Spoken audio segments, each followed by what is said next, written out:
Welcome to the Sandersonian Institute of Cosmere Studies, where there's always another secret.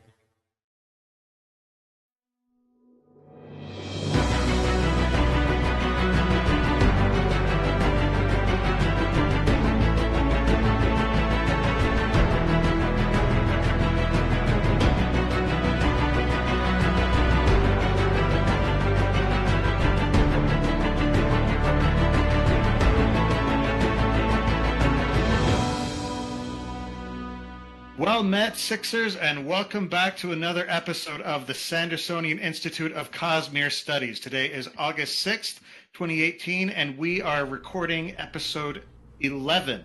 In this episode, we're going to be landing on Roshar, setting off the setting of Brandon Sanderson's epic saga, The Stormlight Archive. This week is part one of what's going to be a multi-episode discussion of Book 1, The Way of Kings.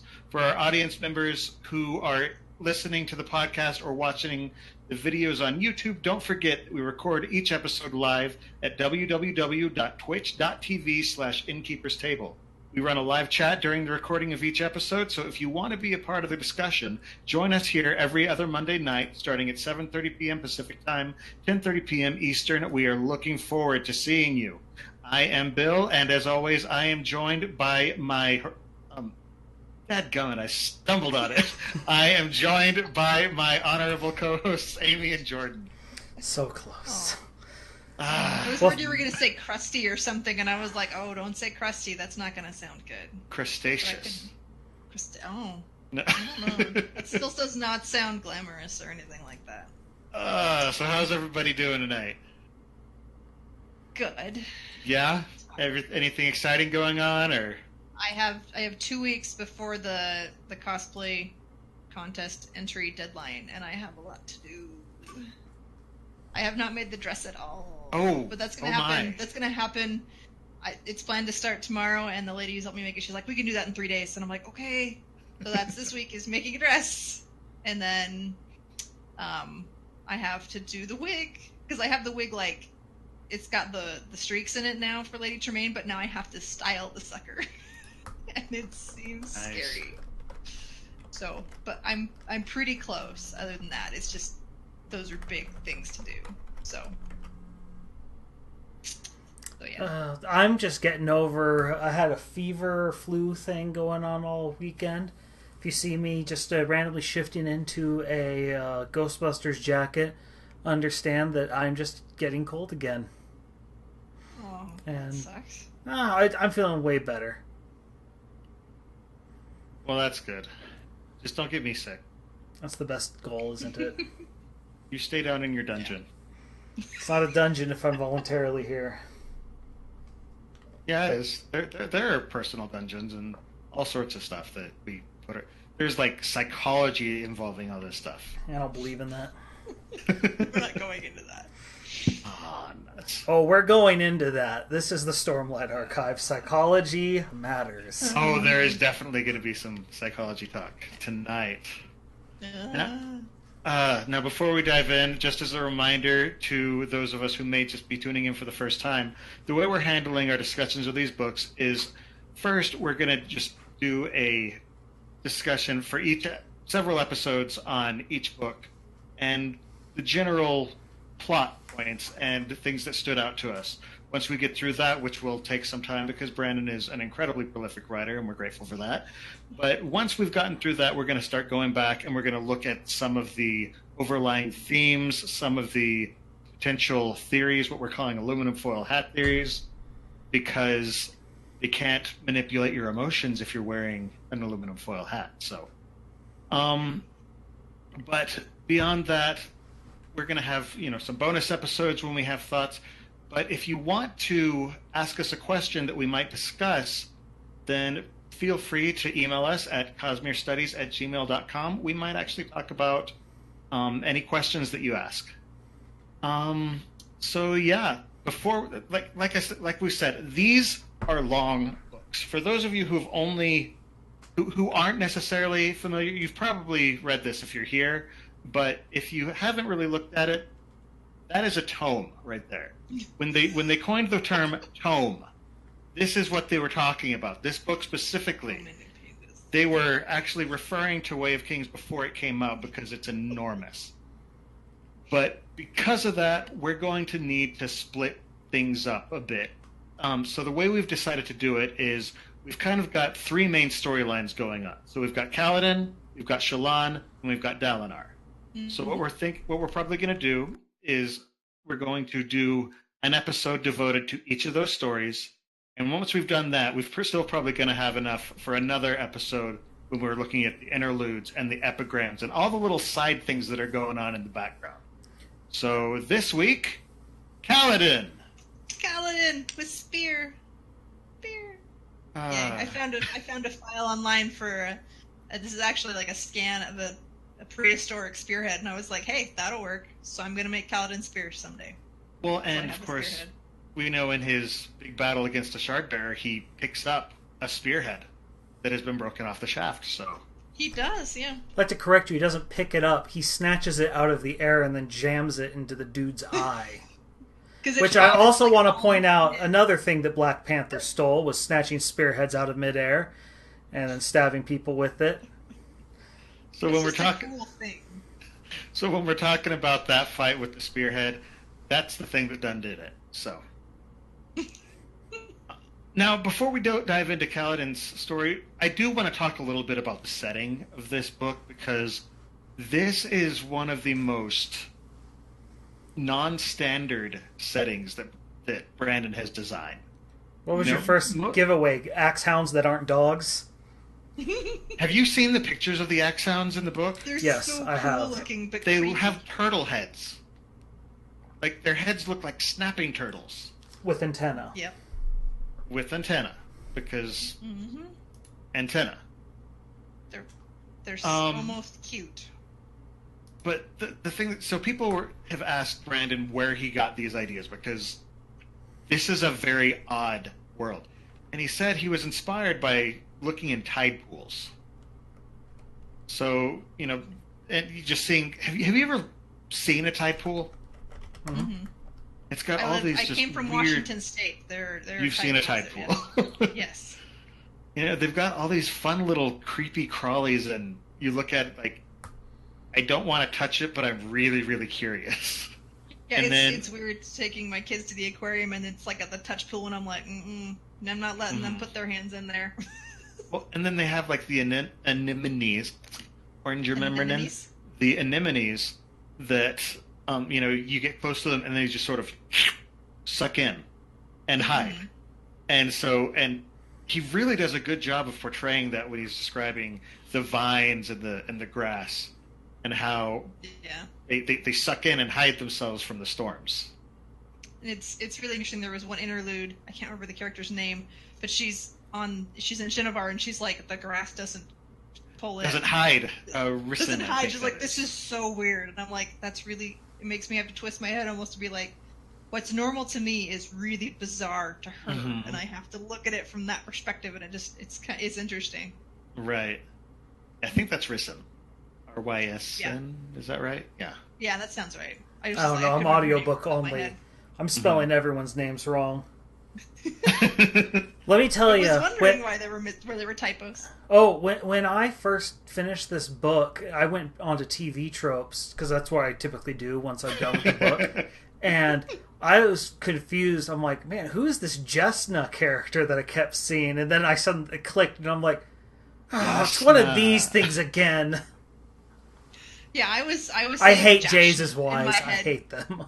I was saying Jashna in my head, and then I had the audiobook to speed up my reading of it, and I was like, oh, that's going to throw me for a little bit. But I got used to it over time, but yeah. That threw me too. Funny thing is, I was looking through a different Instagram that I, somebody else's Instagram, and they were talking about their family, and one of them mentioned, no, it wasn't an Instagram, I was watching ER. That's what it was. And one of the characters is Croatian. And he mentions his children that he lost a long time ago, and his daughter's name was Yasna. And it just sort of blew my mind. I was like, that's an actual name on Earth. A real name.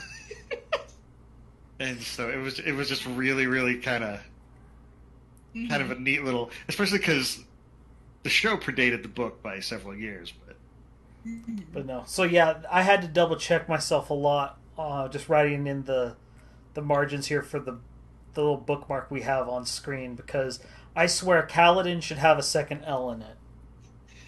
It's just my personal feeling. It and Dalinar both need L's, and frankly, it's really disturbing that they don't. I read it in paper first, and so I was used to the spellings, but then I had to adjust my brain to when they were reading it out loud.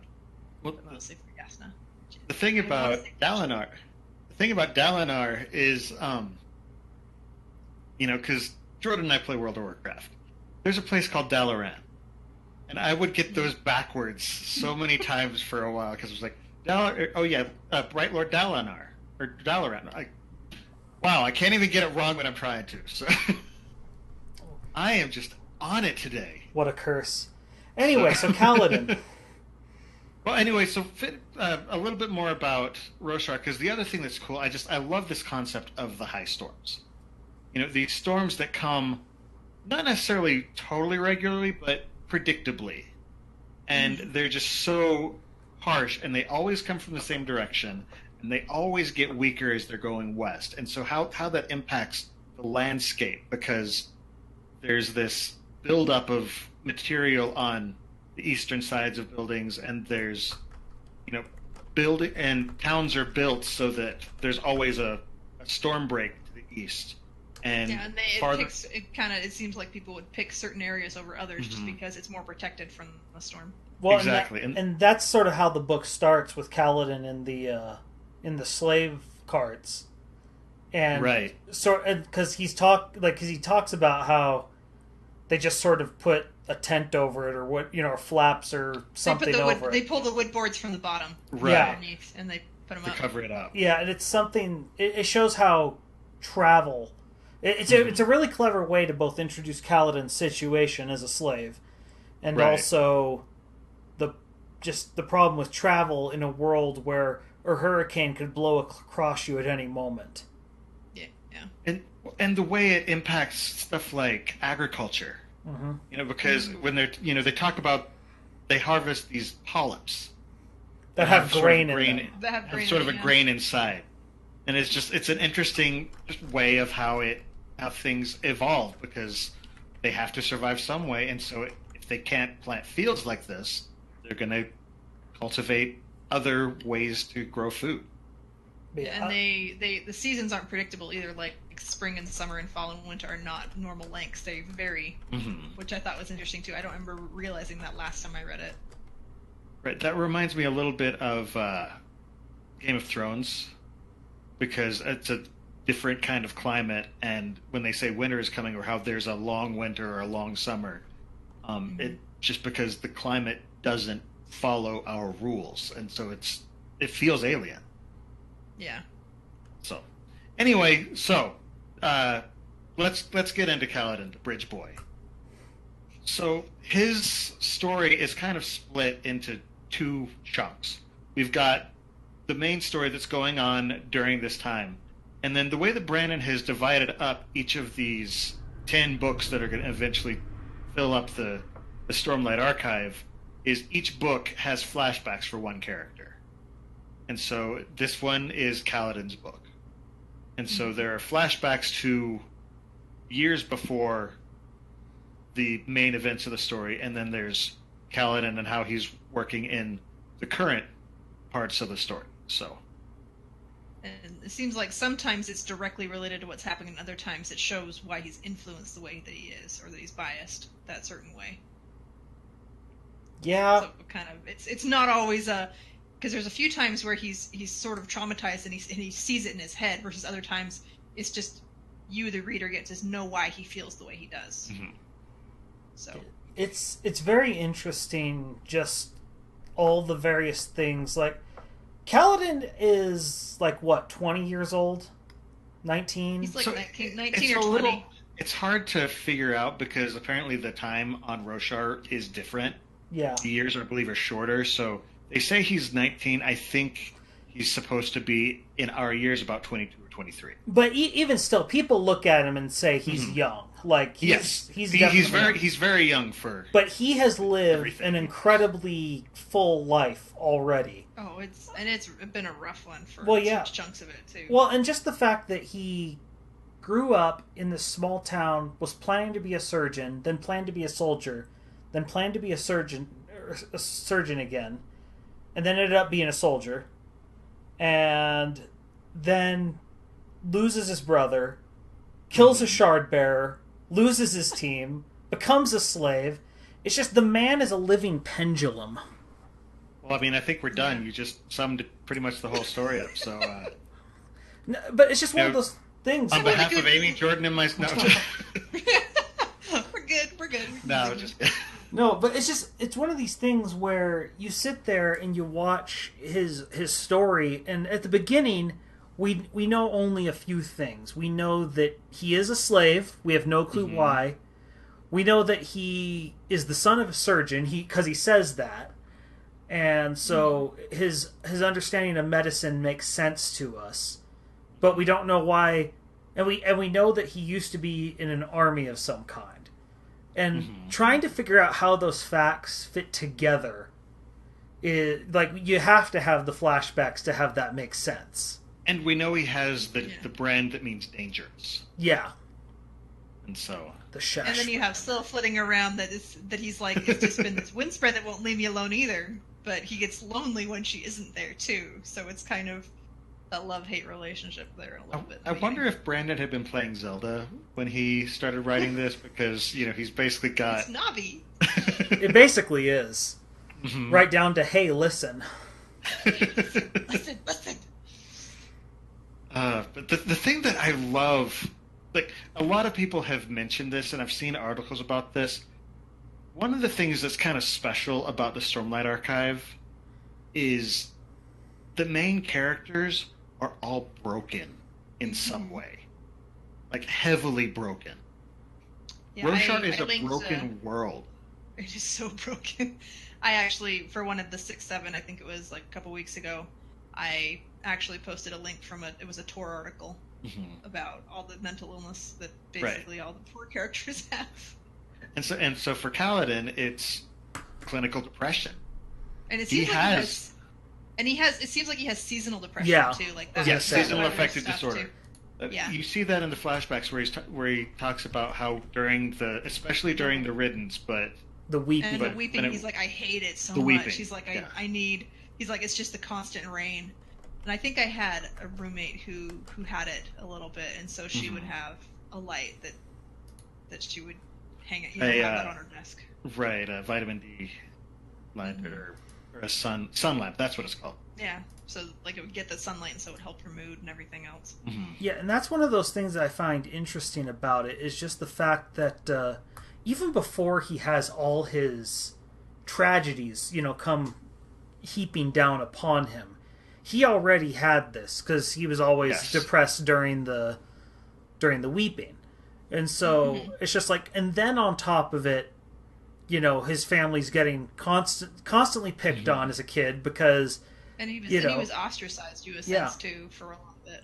Well, and that's the thing that's interesting about him, because later on, like this is sort of jumping around, but later on when he realizes what this bond with Syl is starting to let him do and how it makes him different and makes him special, he at first fears it because his life experience has taught him that the nail that sticks up is the one that gets hammered down.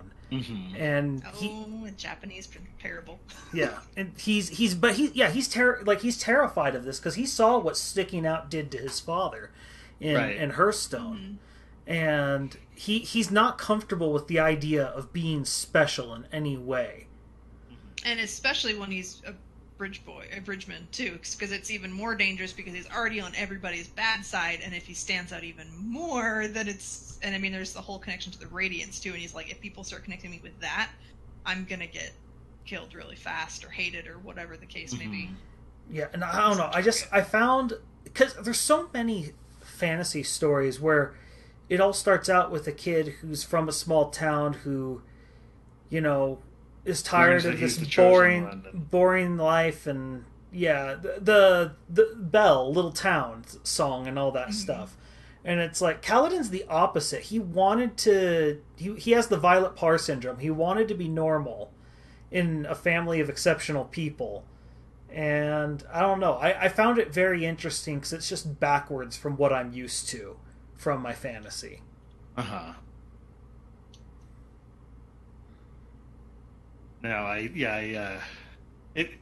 That's something that Brandon does, though. He loves taking tropes and just spinning them up and putting them out on their head. And so... But yeah, so we see Kaladin struggling with a lot of, internal issues on top of the external issues. But the thing that I love is he keeps standing up. Every single time he keeps standing up.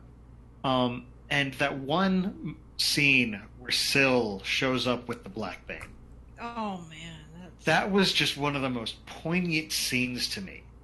Because the fact, she shows up and essentially is bringing him the ability, another option to kill himself. Yeah, but she has no idea. She's so proud of herself for doing it, too. And the fact that she cared enough, that she showed up, that he mattered enough to her, it kind of jolts him out of this depression, and he just realizes, okay, this is a frustrating moment. This is temporary. And it kind of re-energizes him. Yeah. There's two things with that in particular that struck me. One, I don't know if I have the timeline within the book correct, but I don't think we start getting the chapters where Tien is bringing him rocks until after that moment. But I think it's before that. Okay, either way, it struck me as very similar to Tien bringing him these pointless rocks. And I was actually thinking, essentially, Syl kind of starts to fill that hole that Tien left. Yeah. Because Kaladin has depression, but Tien, it was always able to pull him out of it. Somehow, there was just something about him that was able to pull Kaladin out of these moods. And Syl kind of fills that role. She's just this sprightly, simple, happy, ethereal thing. Yeah. And, and Brandon has mentioned, or I don't remember if it was in one of the books or if it was Brandon, but just how the Spren leak through the cracks and fill up the holes. And that's kind of what Syl does, for Kaladin here as well. Yeah. Well, and the other thing Kaladin has sort of, he has a perfectionist problem when it comes to rescuing people. He never feels like his best is good enough. And at the point where he's about to toss himself into the chasm, he's given up on trying because he's convinced he's cursed, and if he tried, they're all going to die and fail. And the line I love from Syl is just the whole thing where he's like, they're doomed to Syl, and it's like, nothing I do matters. And she's like, if it doesn't matter and they're doomed, then there's no reason not to try because they're doomed anyway. You can't make it worse. Right. Yep. And just for him, just that it literally can't get worse. Essentially, he's been given permission to fail. Yeah. And that's something he doesn't give himself. He fears success. He really does. Because if he gets any sort of success, he feels like it's just building them up to let them come crashing down even harder. Yep. Well, plus with when he had one of the greatest successes of them all when he killed the Shardbearer. Yep. That was supposed to, send him into all sorts of glory, and what ends up happening? Everyone he cares about, everyone he's responsible for and supposed to protect, is killed because of what he did, and he's made a slave. Yep. That's going to give you some PTSD. Yeah. And so, let alone he probably had some PTSD from being in battle all those years anyway, which just adds on to it.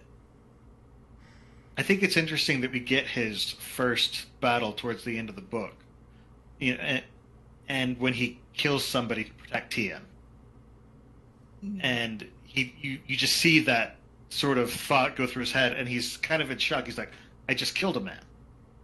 And then he has to keep going because you got to survive. But it just sort of, you have that moment. Mm-hmm. So. I also think it was interesting for Caledon, who has those moments in his life, like the first time he picks up that quarterstaff, and all of a sudden he feels alive. Mm-hmm. And, when he kills that guy, I find it interesting because, he was raised to be a surgeon, to save lives, and if there's anything that Lyran, got into his head, it's that you can't, you either kill people or you save people. There's nothing in between. And then Caledon kills someone. Mm-hmm. And I think the thing that was really shocking to Caledon in that moment was he was able to do it, and he's not, frozen by that.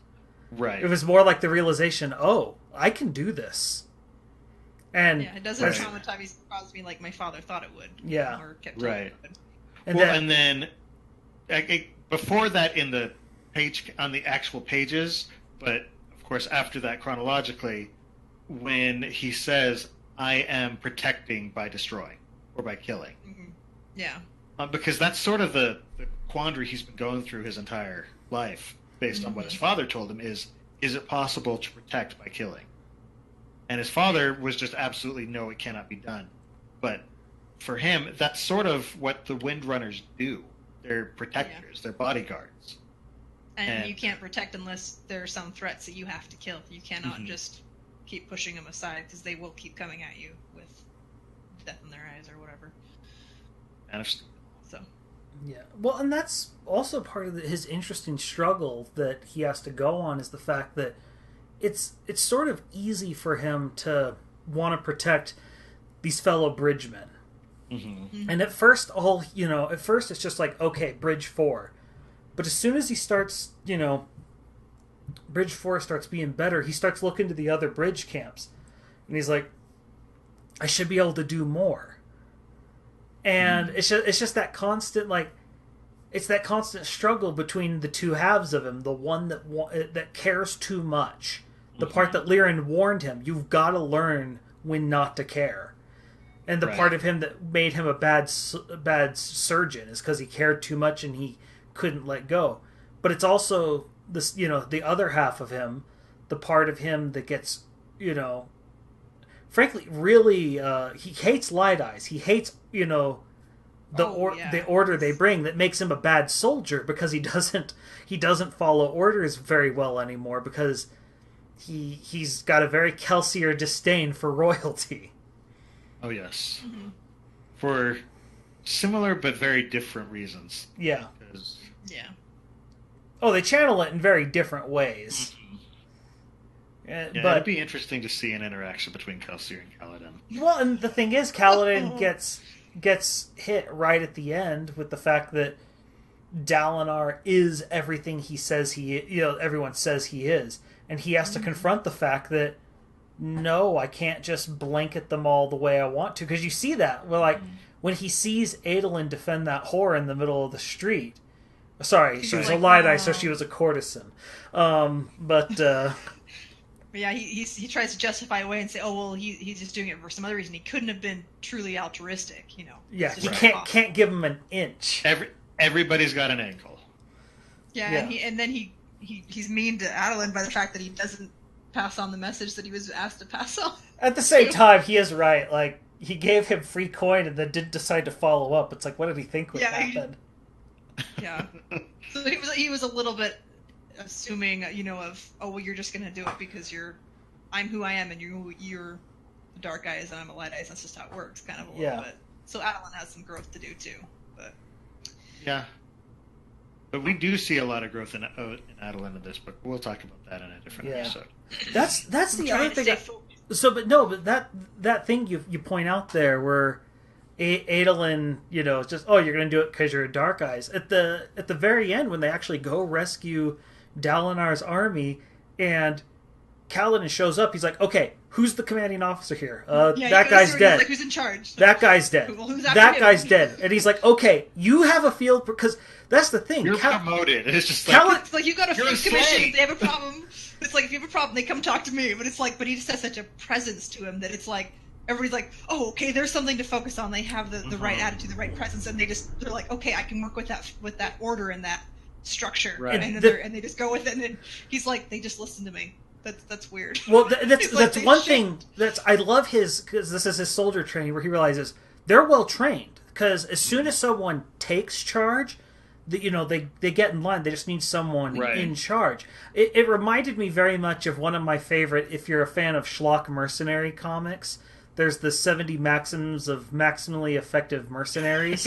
one of my favorites is what's higher, a sergeant or a lieutenant? I always get it backwards. Lieutenant. Okay, so it's like a sergeant who knows what's going on outranks a lieutenant who doesn't. And then the next rule is the best one. It's an ordnance technician at a dead run outranks everyone. I love that one. But that situation really was one of those situations. Is Caledon the lowest of the low? Yes, but Caledon's the only one at that moment qualified to really lead everyone, and their chain of command is so thoroughly thrashed that finally he gets to Adolin, and Adolin's a hothead. He's the son of Dalinar. He's a man of passion. He's the blonde thorn, and sorry, I'm going to pretend you didn't say that. I said it. I warned you. I will say it again at some point. You will, and I can't promise I'll ever stop. No, but, he's like, I'm going to get to my father. I'm going to get to my father. And Caledon has to come up and be like, dude, you have a job. Get it done. And but my father, fine, I'll go do it. And this feels like conversations I've had with my children all the time. I'm like, okay, do X, Y, and Z. And then I come up and they're stuck on X. And I'm like, why haven't you done Y and Z? Well, I'm doing this. Well, I'm fine. I will do that because you obviously can't reach that thing up there or whatever else. And I'm like, go do that. I'm like, but I need to. And I'm like, go do that. Just they're stuck in a sequence, and they can't get past it. And it almost. Adeline's not a toddler, but it kind of felt like that same thing now that you mentioned it that way. And I was like, oh yeah, that's me a little bit in that situation. And I almost feel like Caledon had to be a Dark Eyes for that to work. Because I think Adolin needed the shock of what's happening right now to sort of get him to get out of his heart and get into his head. Yeah. No, that actually makes sense. Yeah, well, and then Caledon walks up and is just twirling his spear around and just... He's killing like a crazy man. Oh my goodness, that's just insane. He's also fairly intelligent, as we learned by all the various things he tries, just to try and help the bridge team. Mm-hmm. He's very, very creative and inventive in how he uses things and whatever else. Well, and, like, a lot of the stuff, like, the fact he's smart, okay, he's the son of a surgeon, he has had a lot of schooling.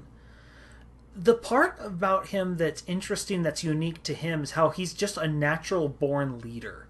Mm-hmm. And you see it in several different ways,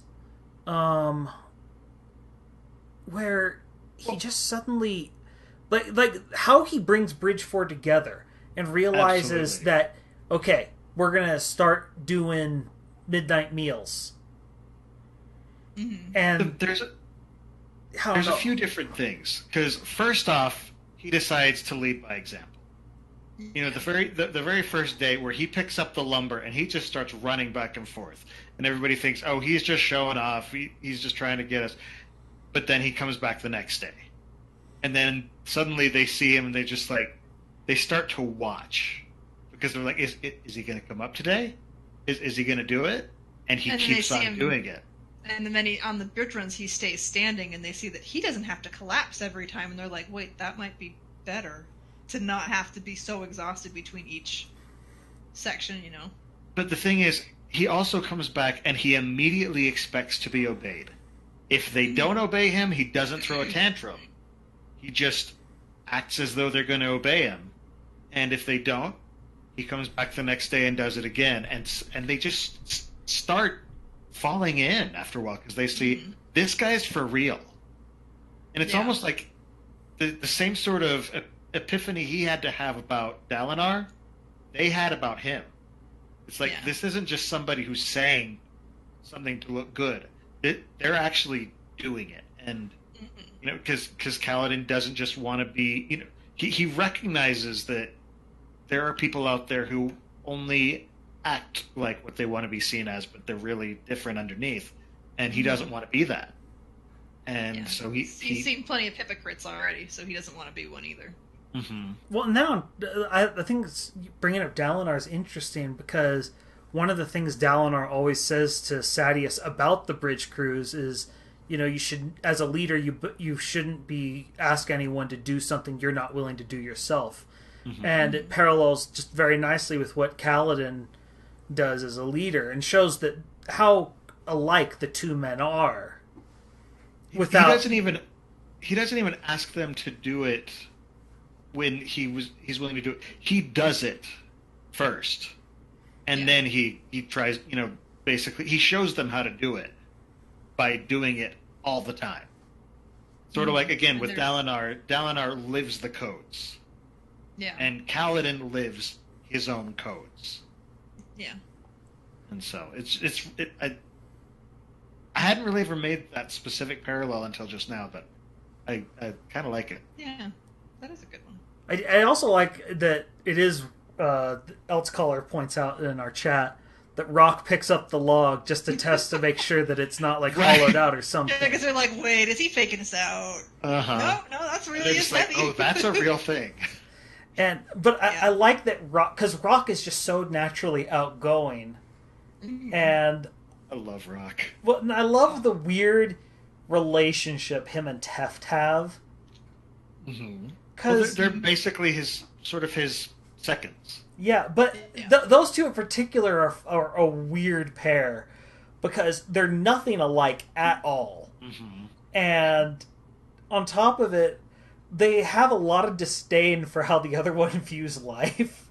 Yep. Because Rock's always calling them airsick lowlanders, and Teft's always talking about how he's gonna eat, he's gonna make us eat the shell.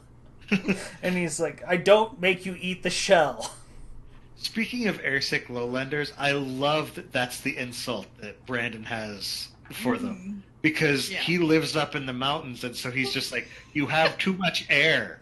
Clearly, it messes with the way you think. It's like you have too much air. I think it's like it gets caught up in your brain or something. It's like he thinks like the air down here is like cotton candy or something. It's just, how do you even breathe down here? It messes with your head.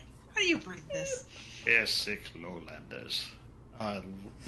Rock is one of my favorite characters. I always picture him as having a different hair color than he does, because he has red hair, right? Mm-hmm. I totally do not picture him with red hair. I picture him with dark hair. Yeah, I do too. Like, I picture him as more like Samoan or something like that. Yeah, exactly. Polynesia. And whenever they're like, oh, and he has the, like, when they shaves his beard, and they're like, oh, and the red hair, and I'm like, oh, that's right, he has red hair. Yeah, because apparently later in book 2 with the worship pretends to be that. So. Yeah, because that was the thing. He said people from what's Shalon's place? Yakaved. Yakaved. He says they're cousins. Yeah. Oh, that's right. I forgot about that. Because there was one bridgeman who has red hair, and he's like, "Oh, we're like cousins." I mean, not as close as cousins as apparently Lopin with everyone in Herdazian. Lopin has everybody's his friend. And I'm trying to figure out, is Herdaz just incredibly inbred, or is it just, we adopt cousins, or everybody's family? Or... I don't know. It's interesting. I just love how Herdaz sort of gets that rube type of stigma. Yeah, I can't imagine why. Well, I just love that scene in particular. Kaladin strong arms Gaz. No, I get to pick him. Fine. Okay, you get to pick one. And then Lopin shows up. You want me, Goncho? Goncho, and he's like, okay. Like, he's just like, all that? You took the cripple? You took the guy with one arm? And Rock and everybody are like, really? This is what we pick? But I love Lopin's explanation. He's like, you don't even know what I'm picking. He said, well, yeah, but, I mean, if you're only picking one, then... Clearly, you want me. I want to be special. If you get the option of picking, I want to go with who's picking. Yeah. Lopin lives in his own world. Actually, I feel like we're all living in Lopin's world, but we're just sort of guests. And well, the fact everyone gets nicknames, like the fact he calls David Mooley, and he's like, "Why are you calling him Mooley? It means mute." It's just like, man, that's really insensitive. But you have one arm, so I guess you can do that. Yeah, I don't. Can we be mad at you? I also like how it's not just Lopin; it's the Lopin. Yeah. Because they didn't know anybody else with the name Lopin, so it's not just a. He's not just a Lopin; he is the Lopin. The Lopin, yeah. Ugh. Oh man, and He's Gaz is amazing. interesting too. Gaz is. Because I remember is there only like one scene we get with him, or is there two? Because I know there's the one that stands out to me is when it's talking. He's like paranoid about having one eye, and he keeps thinking there's something in that spot where he can't see, and like that gives you a whole new perspective on. Oh, Bill, does it give you a new perspective on things? I have something to say about that. So, for those of you who don't know, I'm actually legally blind in my left eye. That was from an issue that arose about 4 years ago? 5 years ago. Right. 5 years ago. Because 2013 was a bad year. But anyway, so like I can see, but I have very little peripheral vision, and there have been times where I've had to have surgery and the eye has been covered up. And I had read this book before any of that happened. And so it was very interesting. I remember thinking when I was walking around like that, that scene from Gaz popped into my head, and it really stood out. And looking back at it now, and just the way that Brandon wrote it, I think he did an incredible job, because I actually have had feelings like that. I mean, Jordan, you have a story about... Oh, there was one time where, because as those who don't know, we lived together, there was one time where I was just walking down the right side of the hallway, and it's Bill's left eye that's blind. Mm-hmm. And this was fresh off of a surgery. And I'm just walking down trying to avoid him, and Bill sort of starts, like, just, moving drifting towards the center of the hallway. And I'm just like, what's going on? And then, like, a foot away from me, I'm like, he's going to bump into me. And all of a sudden, I must have finally appeared in the peripheral of his other eye. Because he goes, ah! Like, I had just snuck up on him from literally walking across from him, but just on the wrong side of the hallway. And I'm just like, you can't see me from there? He's like, no! And it freaked him out. He just popped out of nowhere. It was weird. Especially because... Yeah, I just David Blained my way into his vision. It was pretty incredible. The thing that was weird is because since it was shortly after, it's not just fully blind, because there are times where I can actually see things, but I don't see individual objects. So, like, I can be looking at a wall, and there's a painting on the wall, and I see the wall, but not the painting. And so I was just walking along, and suddenly Jordan's just there. And so the way that Brandon wrote Gaz really stood out to me, and it's actually kind of... I don't know why it would be comforting, but it kind of is. Because it's just sort of it's the concept shared of experience, yeah. Exactly. Like, it's knowing the that it's concept not just you. This character is like me, or somebody else understands this enough to write this properly. Well, and it's one of those things. And the fact that it's Gaz, even that even that, it's still comforting. You know, especially particularly in this book, Gaz is a squirrely little weasel. Oh man! But it was just still, Brandon got it well enough to write this, and it feels true. Well, and that's the thing. It's one of those things where you read it and you're like, that's a weird detail. But, before having a sort of blindness, where, like, he's always paranoid. As someone whose vision isn't like that, I'm like, wouldn't you just get used to it? Like, in my head. But then you have your experience, and, and then I just pop into your vision. Yeah. And it's one of those things, you look at it, you're like, it makes you think Brandon must have talked to someone who lost vision in their eye. And it's one of those, in retrospect, you're like, man, Brandon must have really done some research for this one-off, one-guy chapter from this random side character's perspective. Yet he still went to the time to make sure he got it right. And it's one of those things where, because he gets those details right, you just assume he has a plan for everything else. Mm-hmm. It's interesting, though, because it actually does affect the way that you stand, the way that you orient yourself in regards to other people. Like, when I'm walking down hallways, I actually angle differently so that I can see people and not bump into them like that happened. And so it was...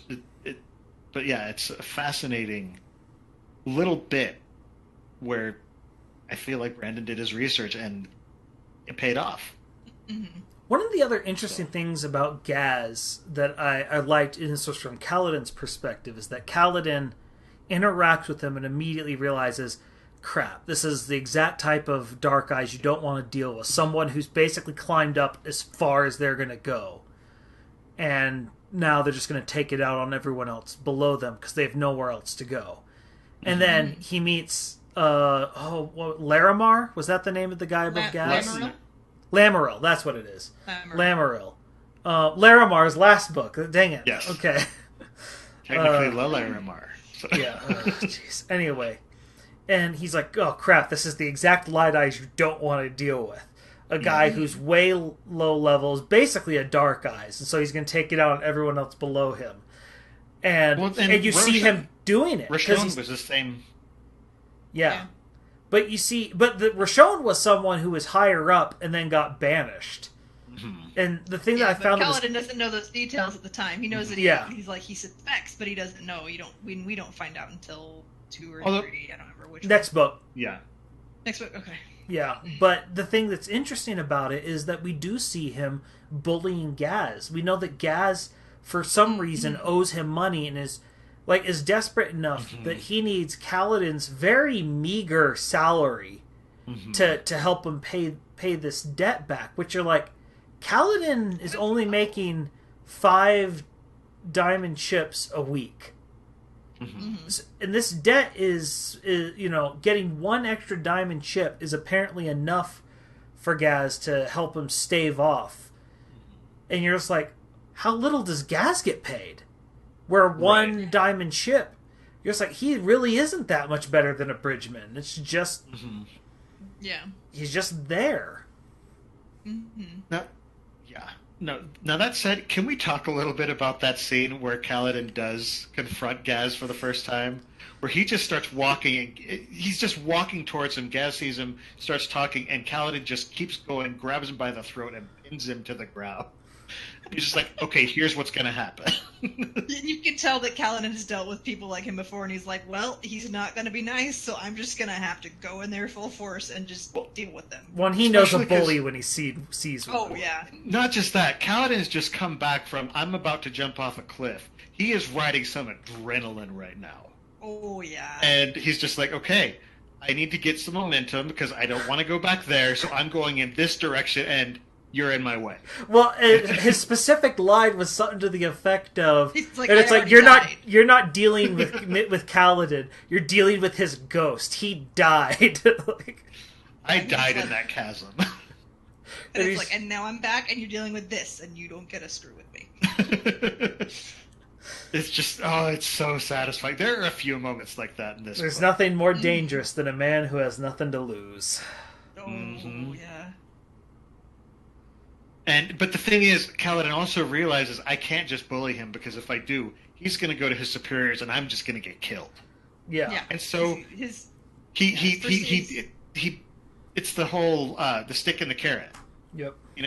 First he just beats him down and then he offers him the carrot. He's like, we're friends. But I also like the fact that he made Gaz give him the money. He's like, I want you to remember this is coming from me. If I disappear, so does this. Yeah. Rather than you're not keeping it. I'm giving it to you. This is my active choice, not yours. Mm-hmm. And it's just he gets people. Yeah. So it was interesting when he found out all the ways to help his people. Like we have in our notes here that he gathering the reeds for South, like he South, whatever. Anyway, but yeah, he's like, well, how do we do this and make it not suspicious? And so he has them go look for it in the rocks, in the rock when they're picking rocks up, and everybody's kind of mad at him at first. And he's like, it's fine, they can blame me the first time. And I don't know when the bridgemen realize what he's doing, Or I don't even know if all of them... I don't think they ever figure out the... I think only Taft and Rock know. Yeah, I don't think they ever figure out the sap part. Mm-hmm. I think that one was before they started to figure it out. Especially because that only lasted a very short time. Yeah. And so... I guess that's true. But it was only possible because Rock apparently can see Syl. Yeah. For reasons that still haven't really been explained. I have suspicions about why, but I could be completely wrong on them. I think I know what your suspicions are. I talked to you about it already. What? Okay. I suspect that the what are they called? Horn the Horn Eaters. I suspect that the Horn Eaters, generations back, bred or are descended from a human and Parshman alliance. I think there is some Parshman blood in the Horn Eaters. I thought there was something with them living near the pools that was somebody's pool. That's right. I hadn't even thought about that because there is. Now that's from book 3. Because they talk about well, anyway, but I remember the perpendicularity. Yeah, that's what it's called. Yeah, so it was like I know they live by hot springs and stuff, and I'm like, and I think I thought I heard somebody say that there was one that was likely something. That's another possibility, but I wouldn't be surprised though. Either way, or if both. So, never know. Because those aren't mutually exclusive. That's also one of the fun little contradictions of Syl, where Rock is always bowing to her. She tells Khaled, tells him earlier, it's like, I like him. He respects me. And then later, me with the proper respect. And then later on, she's like, I don't like it. He's too respectful. And he's like, I thought you said you just liked it. And then she sort of just leaves. Like, she doesn't even respond to that. It's just like, I don't need to make sense. Can we talk a little bit about Syl? Just who she is as a character, because she is just a delight. She's this sprightly little... She's interesting because she's very childlike, but she's not childlike because she is an adult the entire time. It's that she doesn't know things, and then suddenly she does. Mm-hmm. And so she always understands. Reminds me of Susabaran from the previous book. Yeah, where they have maturity but not knowledge. Yeah. Yeah, and as her bond with Kaladin strengthens, she gets smarter and smarter, and you have these wonderful little moments, like when she discovers sarcasm. She's like, I understand sarcasm. And then she gets this evil look on her. I know what sarcasm is. Well, I just love because she just sort of then flies away, and Kaladin's like, that's going to be a problem. Yeah, he doesn't know why it's bad. He just knows that it is. Oh, he knows why it's bad. He's just like, oh no, sarcasm is a weapon that he knows that she will not hesitate to use. Oh yeah. But the other thing that's interesting is the fact that I find she has so many things where she knows something is true, but she doesn't, the knowledge as to why that's true is lost to her. And so, things like when Kaladin says something about the light eyes, and she's like, I don't like it when you talk about the light eyes like that. That's not good. And he's like, why? I don't know. It just is. The same with honesty. When he bends the truth, she gets upset. Yeah, it's her honor's friend origin coming out and saying, that's not right. You should. That's not honorable. Mm-hmm. Well, and the big reveal for her when she realizes she is an honor spren, and she tells it to him, he's like, traumatic moment anyway. Well, she's like, does it matter right now? And then she looks over it, The fighting and is like, does it matter? And it's just like, and I can tell it's Kaladin. He's probably just like, we just got our freedom. No, not more. Right there. And then why? Why now? Yep. And it's just because Kaladin, if there's anything you don't get to have, it's an easy choice. Yeah. But then there's the assault on the tower, and that scene is just cool. Finally gets to use a spear. Where he picks up the spear and then he takes off running towards the bridge that's not even fully across the chasm. And he just And he clears these Parsindi, and they're just like, And, what? and he starts And then he sucking out the breathes in. stormlight as he's landing, and then you just hear Immigrant Song in the background. Ah! That song is Yeah, gonna like come there's up like in a every wave episode. of. It really is, because is there a wave better, of power. like, we're It's about just, to it's the kick moment butt? So when fitting. Brandon says, and the avalanche has begun. And- Like, what was it when? I think a few scenes before that, and I was listening, and I was like, oh, I've got to go to bed, or I've got to do something else, and I'm like, oh, I need to stop here, because otherwise I'm going to enter all the avalanche, and I don't want to stop, and that's going to be bad. So, So then also, I think the, I have to wait like a day. the first time Kaladin sucks in Stormlight creates maybe the best curse Brandon has ever created, and it comes from Lopin. Because he sucks into Stormlight, and he starts glowing, and it was supposed to be just Teft, but Lopin had come around the corner to give them something. And I actually wrote it down, and he says, 10 crashes of thunder on the mountains. And I'm just I've like, forgotten that one. well, because That I means had forgotten something. it as well. I just loved it. I missed that this time. I love really long curses. I just love 10 crashes of thunder upon the mountains. Oh, man. Lopin's just got good lines all over. Oh, This just is true. Speaking of sucking in Stormlight, though, I think my favorite scene in the book, I talked to Jordan about this, it really stood out to me, is during the high storm when Caledon is strung up. There's an image that really stands out to me where he opens his eyes and he sees Syl standing there and she's got her hands pushed out to the storm. It's just the image of this tiny little sprite who is so devoted to him that she is trying to hold back the storm that destroys everything in its path.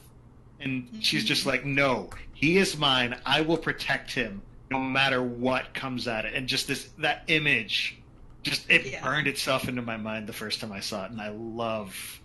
Oh man, it's funny. I have to blame hormones for this, but like ever since I had kids, like I get teary-eyed at the drop of a hat sometimes, and I hate it. But like there are certain scenes, and that was one that I was like, oh yeah, that's gonna make me get teary-eyed just thinking about it. And like, yeah, that's one of the ones that I'm like, I'm gonna get all teary-eyed now. Well, and it's interesting because that's sort of the Windrunner's creed: is I will protect those who cannot protect themselves. Yeah. And she's just like, I will stand as a defense, as a wall. A break wall, yeah, or something. It's like, I might get destroyed myself, but I am not going to let anything happen to this person because they are mine. Yeah. And and as somebody who's felt that sort of loneliness that Kaladin feels and that sort of seasonal depression, having somebody care that much is a big deal.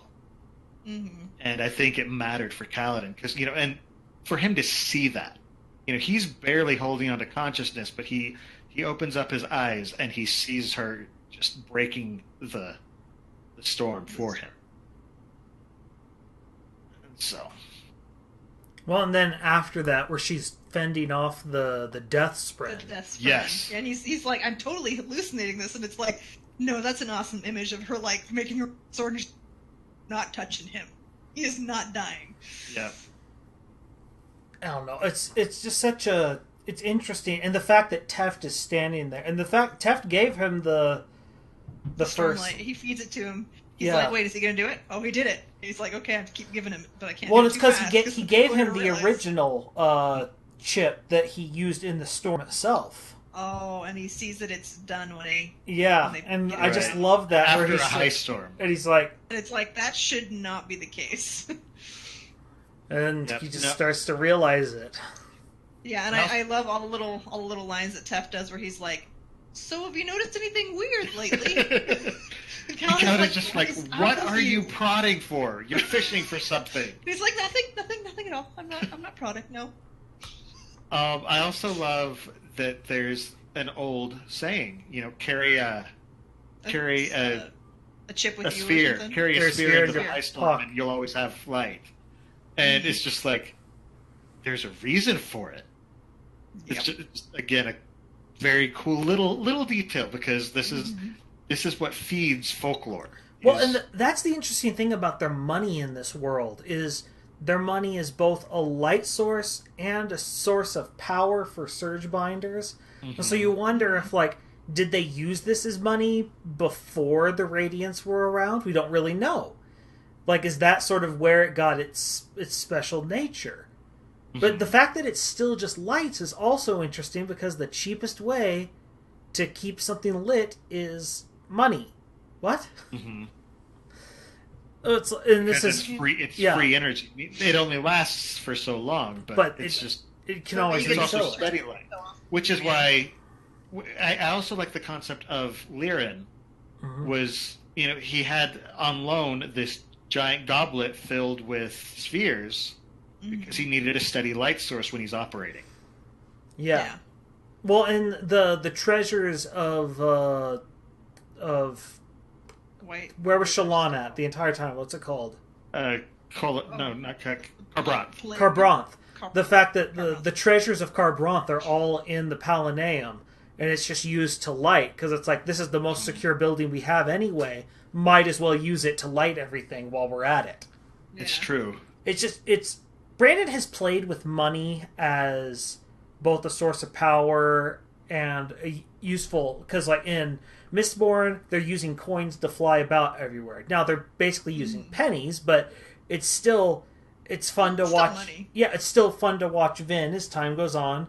She used to, hoard those little coins and go pick them up, and then she pick them up every time, yeah. And then she stops. Then breaths in Warbreaker are a form of currency. Now they still, like, when you buy them, you give people gold or a job or something, but it's still just having a lot of breaths is a sign of wealth and power. Yeah. And once again, after having breath for a while, suddenly Vivina gets used to having breath, even though it was this incredible treasure. She gets used to it.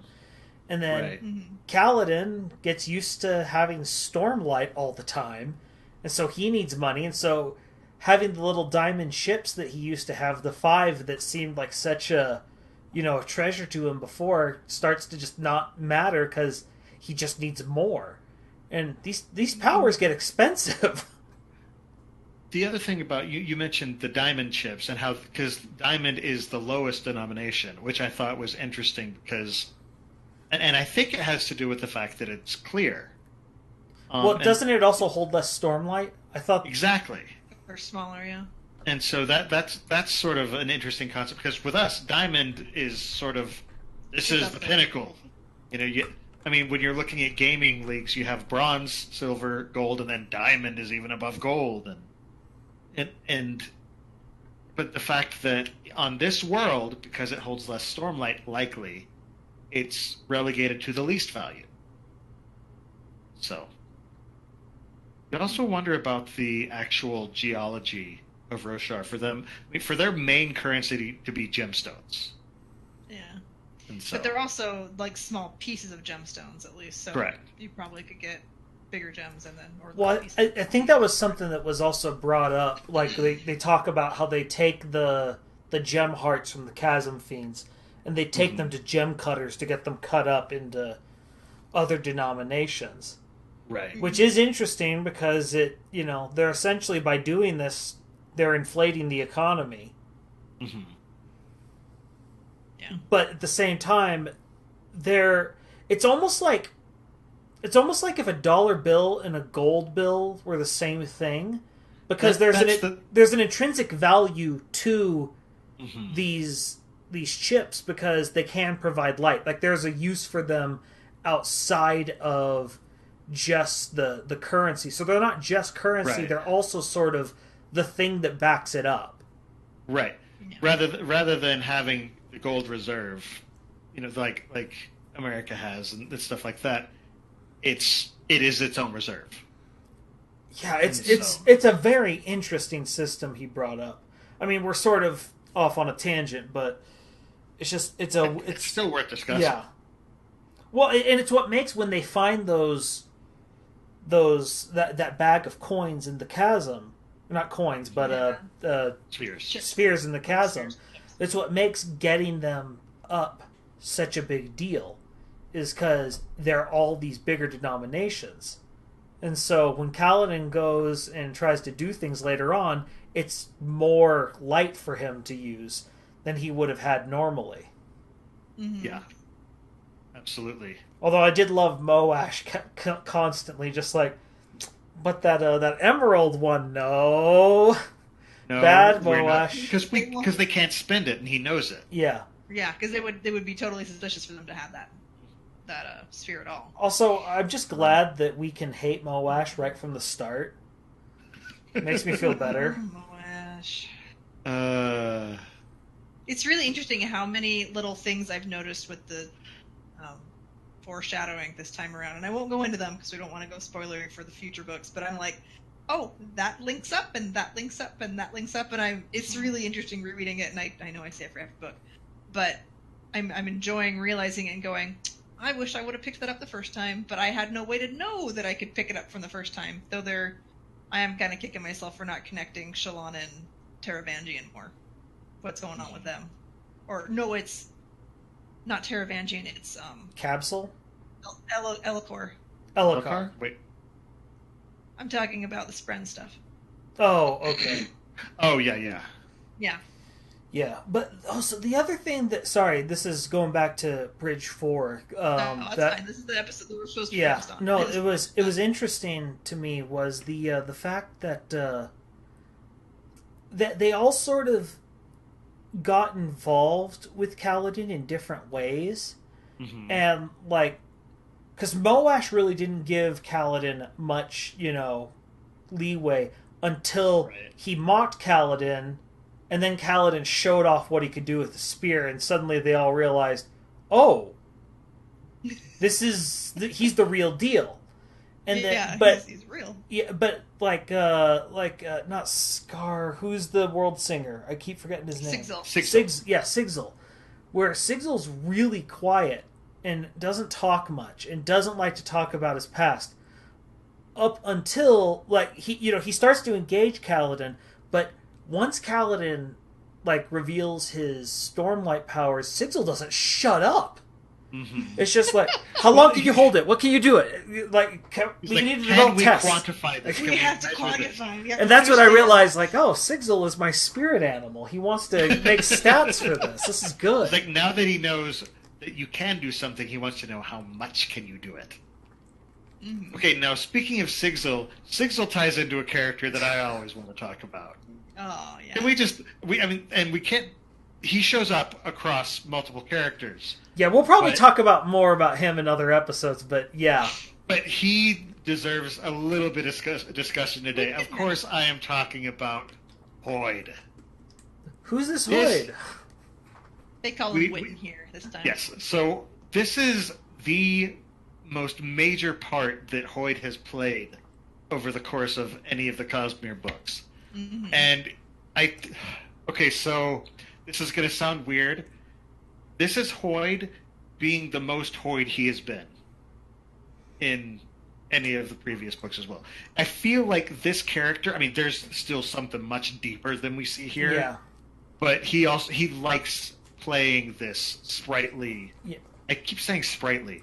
This just sort of knavish, quirky knavish character. Yes, but I think specifically his scene with Kaladin is probably the most I think the scenes with him and Kaladin and him and Shallan in later books are the most real we've seen him, because even when he's Wit, he's playing a part for the purpose. He's definitely playing a role. And with that, he's usually being Wit with Adolin or Dalinar. Yeah. Or different characters like that, and so I don't know that he would talk about things as much. But with Kaladin, the thing that was interesting about that scene is he's still Hoid. He's still messing with people and enjoying it in a well-intentioned way for people that he deems that they're not worthy of ridicule. I'm teasing you. It's friendly. Which is hard for people like Dalinar and Kaladin to see, because they're just not well-humored people. Right. But the thing that's interesting about that scene is, we know he's perfectly willing to abuse that he's a light-eyed person in this world, so that people have to listen to him. Right. But with Caledon, he tells him that story, and I love. At a certain point, I swear it's just Brandon talking, not Hoyd, where he talks about, he's like, "What's the moral of the story?" And he's like, "That's not the purpose of the storyteller. The purpose of the storyteller is to just tell the story. The moral is whatever you decide it is. That's who it's for. It's for you." The storyteller isn't there to answer questions. He's there to give you questions to ask. That's right. That was the thing, which I think is the closest Brandon has ever come to just putting himself into a book, was that line right there. But the other thing that was interesting about it, that's just, I think, the closest we're going to get to Hoyd, is where Kaladin's like, at first watching the smoke, and it's like, oh, it's almost like it looks like this. Oh, it's almost like it looks like this. Oh, it looks like this. And then Hoyd starts talking about it, and he's like, wait, that's the wrong order. How did you do that? Do what? And it's like, the images in the smoke. How did you do that? I didn't put any images of smoke. If you saw it, it was there. To which it's just like, bull, you're lying. You're a lying liar. No, I did like that Hoyd mentioned where the name Hoyd came from. Not that we know very much. Someone I should have loved. Someone I should have loved more. Yeah, loved more. I think is what it was. Yeah. So who knows? It's just like, could you? With this big question of, well, who's Hoyd then? Could you answer in a more obtuse way? There was one more thing he said that was like this horribly obtuse answer. I can't remember what it was. Oh. All of his answers are obtuse. But that scene was so well done because the description of the storytelling again, with the flute and the fact that he's playing it perfectly in time to echo so that he can speak as the echoes are occurring. It's just really cool.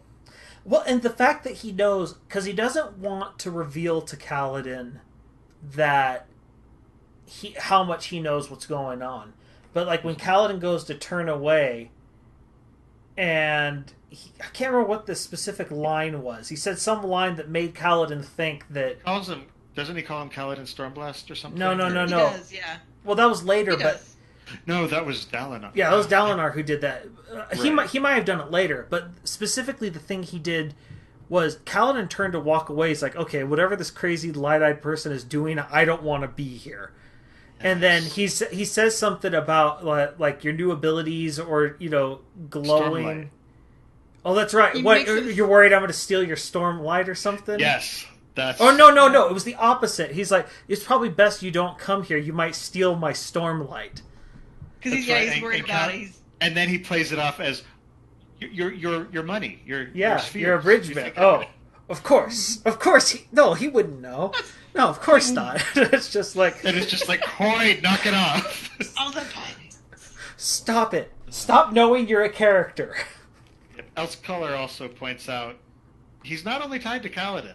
Oh, yeah. He's tied to Sigzil. Because Sigzil, throughout the whole thing, keeps referring to his master. Yeah. How he's my master would be so disappointed. He would be so disappointed in me. And then suddenly you find out, oh, this master he's been talking about is Hoyd. And Hoyd just says, oh, by the way, he's a full world singer now. He's graduated, yeah. One other thing that's interesting is that the term world singer is very, very similar to a term that we discussed in Mistborn, which is world bringer. And Brandon has said there is a reason for that similarity, and they have similar origins.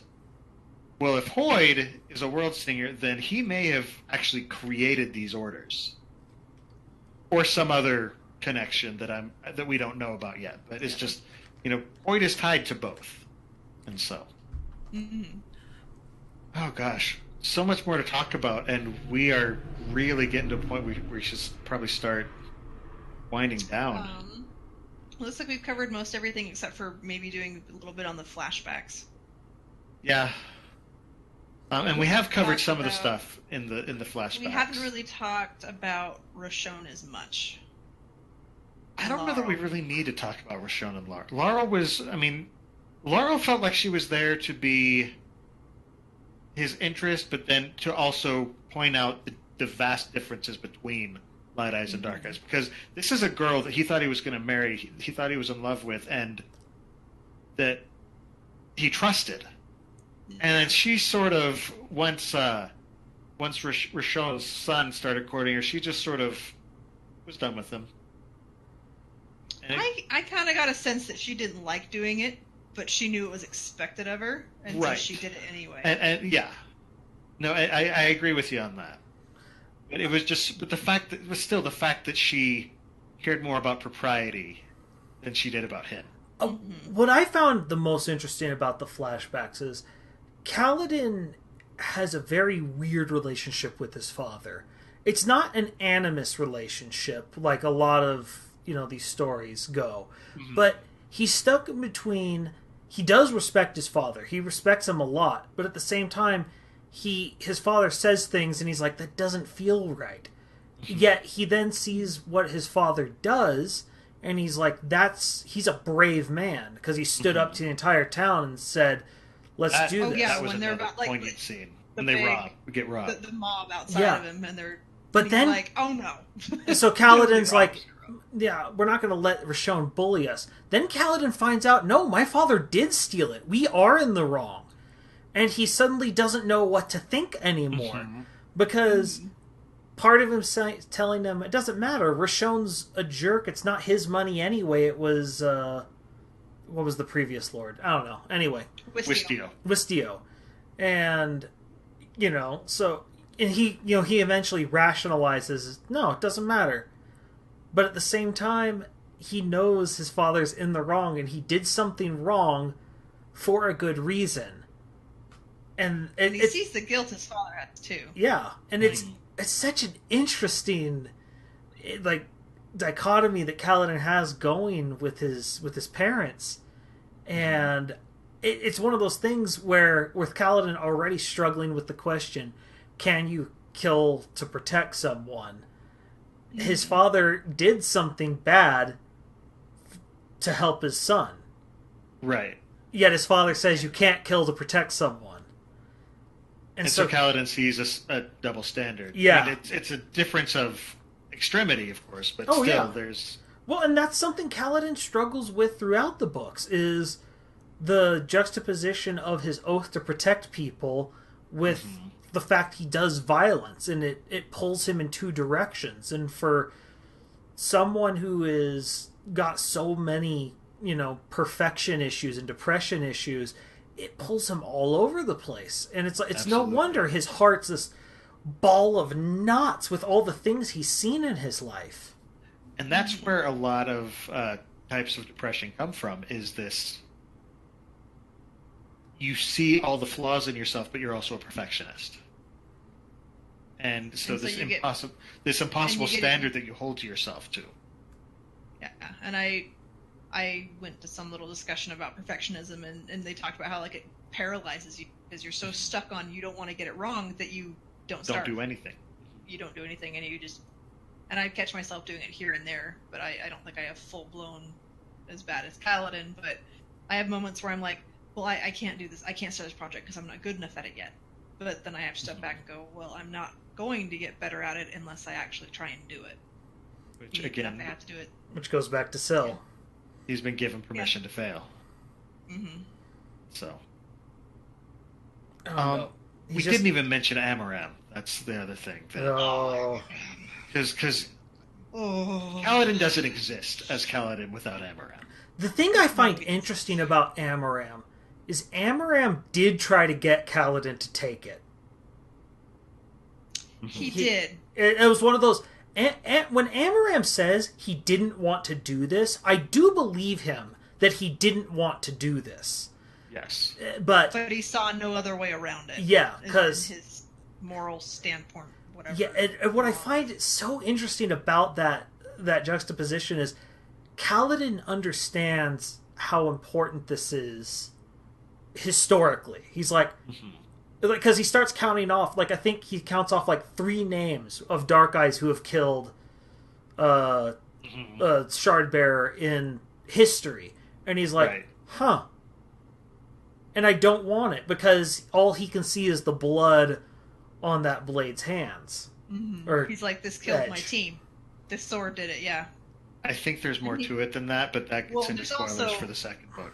So. Well, there's also for there's also in his head, at least, I think, that he doesn't want to be a Light Eyes. Yeah. Oh, that was definitely in there as well. It's part of, he's like, well, I don't want this blade because it's killed people that I cared about, and I don't want to join the people that I hate. Because I think it kind of felt like a betrayal if he were to do that. Yeah, it would, because he hates Light Eyes. Yeah. Right. Yeah, and there's other spoiler reasons that Bill's talking about that I think I know there. I think that it's partly due to that as well. So. Yeah. Well, and we'll get more into that, but I just find it so interesting that... Because my first read-through, I didn't really catch that Amaram did try and tell him to, Oh, I did. Yeah, I missed that the first time reading through. I think I vaguely did, but I was kind of horrified by what was happening, so I got more focused on that than on the fact that Amaram was really was offering it to him and saying, "You want it." But the thing is, it's another reason for Kaladin to just take guilt on, because if he had taken it, it would have been fine. Instead, he offered it to somebody else as an intentional. I want this guy deserves it. This is. I want to build this person up, and everything was destroyed. There's a very interesting possible fanfic someone could write about Kaladin does take it, and he shows up at Sadius's army as a full shard bearer. Oh. Could you imagine the headbutting? Brandon wrote that book. He did? What? In the original Way of Kings, Kaladin took the blade. Really? Yes. Is this draft out somewhere?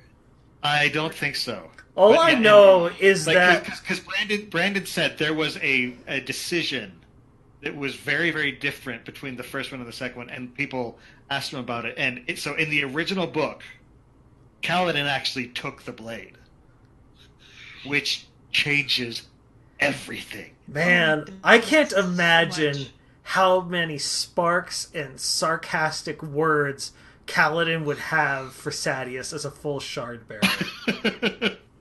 I can see him taking him out in a duel or something, because I'm pretty sure Kaladin's the better fighter. Well, no, but that's the but this is the problem in that universe. Kaladin is not trained for the court. He is not trained to go toe to toe with Light Eyes, and he would get circles run around him. Oh, he would, yeah. And I love the way that you brought that up, because that was one thing I did. I had no clue about this. So yeah, there is a fanfic of that story out there. And no, it's not a fanfic anymore. all that is it's like non-canon. It's the Star Trek mirror universe because it's canon. It's just elsewhere. We can't access it. But yeah, Brandon was looking at it, and he was just like, there was something wrong. He said, this doesn't work. And suddenly he said, this is what needs to change. He needs to turn it down. Mm-hmm. And so. But yeah. Man. So, that's a good ending point. On that note. All right, so moving on. As always, we want to thank our patrons who make it possible for us to keep creating new episodes. Our show continues to be free for everybody, but if you want to support us, even with just $1 or $2 per episode, you can go to patreon.com/Cosmere Studies. By becoming a patron, you get immediate access to our Discord channel, where we've got a budding community. On Discord, you can continue the discussion about the Cosmere and the show itself. You also get bonus content like the 6-7, a collection of 7 pieces of content we find each episode that the hosts want to share. You also get early access to any bonus shows we produce, automatic entry into any giveaways we have, and more. And of course, you help us to continue to make the show and improve the quality of each episode. As we get more patrons, we're going to be able to record episodes more frequently and hopefully invest in better equipment to improve the audio and video quality for our listeners and viewers. Now, each of us has our own personal projects that we work on. So, Jordan, outside of the Sandersonian Institute, where can we find you, and what sorts of stuff are you doing right now? I'm excited because the Smash League of Amiibo Pairs playoffs are starting this Saturday. So, if you want to watch Amiibos, the best and the worst, fight each other, this is the time. It's 10 a.m. Mountain Time, Saturday. It's really good for you European folks. I don't know what time it is, but it's definitely a better time than my normal streaming time for you.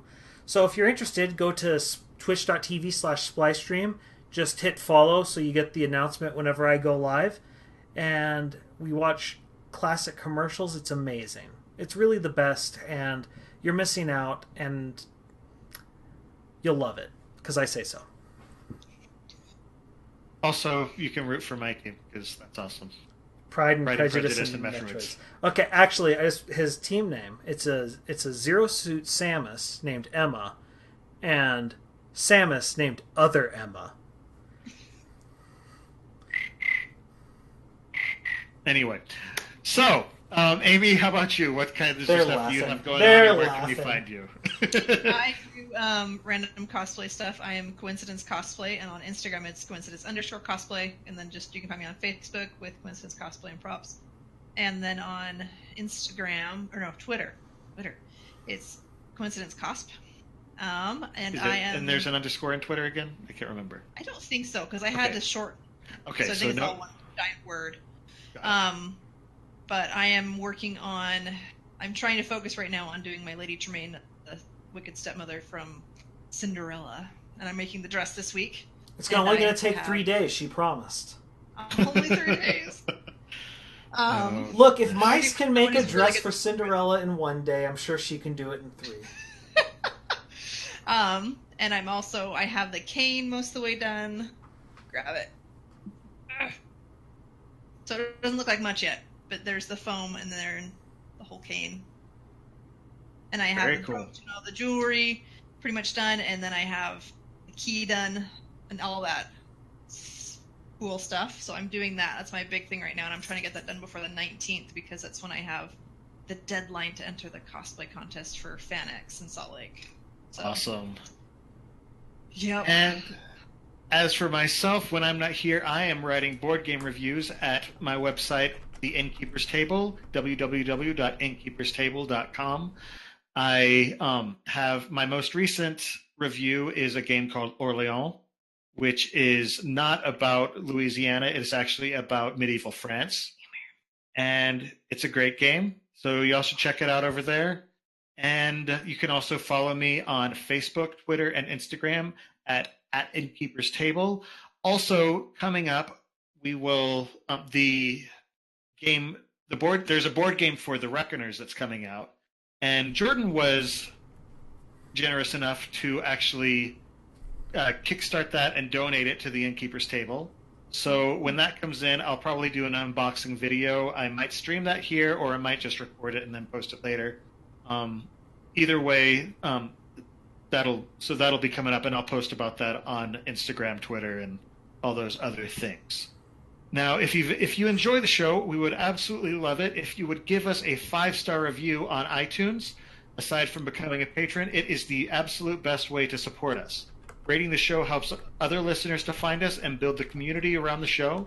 And also make sure to share the podcast and videos with other Brandon Sanderson fans in your life, your friends, your family, anyone who likes Brandon.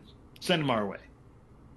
We're not even close to done talking about the Way of Kings, much less the Stormlight Archive. But before we close out, Amy and Jordan, do you have any final thoughts regarding Kaladin's story as it stands at the end of this book? I always thought, like, when I started rereading it, that I thought that he got further in his story in this book. And then I was like, oh no, it ends at this point. And I kept thinking that different stuff happened that actually happens in book 2. Because as we had someone comment, the books just blend together, and I'm like, yeah, wait, did that happen in this book, or was it the other book, or the other book? And it's only going to get worse. There's just too much. Yeah, they start to blend together. And I'm going to make this spear, and it's going to be awesome. Nice. My final thought is just how at the end of the book, Caledon has lost all pretense about caring about light eyes or dark eyes, and walks up. He's ordering light eyes in battle, and with Dalinar, he's perfectly up front. It's like, these are my demands. I want to be outside the chain of command because I'm done dealing with petty light eyes. I'm only dealing with you because you're the only one I trust. And I just, well, do you really think that it's going to work out well if you can trust me, if light eyes can order me around? And he's like, you got a point. And it's just interesting. At the start of the book, he's despondent, tries to protect one little slave, can't. Slave gets killed, and he ends the book protecting a high prince and an army, and like Yeah. That was Because- 8,000 people at one point. Mm-hmm. And It's definitely 2,000. even though half of them die, that means the Kaladin saved half of them. And Which the is, fact I'd that- say, that's nothing to sneer at. The biggest growth for Khaled is the fact that he learns at the end to see the number that he saved instead of the number that he failed. Yeah, because he lost three bridgemen in the last run, and we lost 3, but we saved all of them. Right. And just yeah, there's so many different things, but again, for me, I just love that Kaladin has that scene with Hoyd. It makes me so happy and also the fact that Hoyd gives him the flute, And then he does, yeah. and Kaladin's just like, I don't know how to play, and he's like, go learn. So learn, you guys. Especially in, man, this is another topic, in a world where only women play instruments. Mm-hmm. I think men sing though, don't they? They sing, Men but sing. yeah, but only They don't play women. instruments. Only women play instruments, and so Hoyd asking him to do that is a very odd request for him. Mm-hmm. Yeah. No, it's just I love it, and I love that Hoyd is taking an active part in stories, and yeah, there's so much good to talk about. So I'm excited for the next one.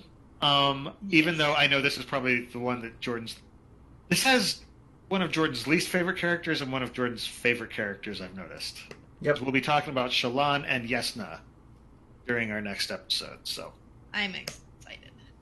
all right. So in addition to the live episodes of the show that stream on twitch.tv/InnkeeperStable every 2 weeks, on Monday nights at 7:30 p.m. Pacific Time, 10:30 p.m. Eastern Time, listeners can find our videos on YouTube or the audio versions of the podcast on iTunes, Google Play, and just about any other service that carries podcasts, now including Spotify. Woo! We have been added to Spotify. Finally, we've got all our episodes up there. So if that's your preferred listening medium, it is now available to you. You can find us on all of those different platforms by searching for Cosmere Studies. You can also follow us and contact us through Twitter, Instagram, and Facebook under the profile at Cosmere Studies. If you have questions or feedback, we'd love to hear it. Let us know what you think of the show and what your favorite moments from the Cosmere have been. What topic have you been longing to know more about? What Cosmere theories are racing around in your heads?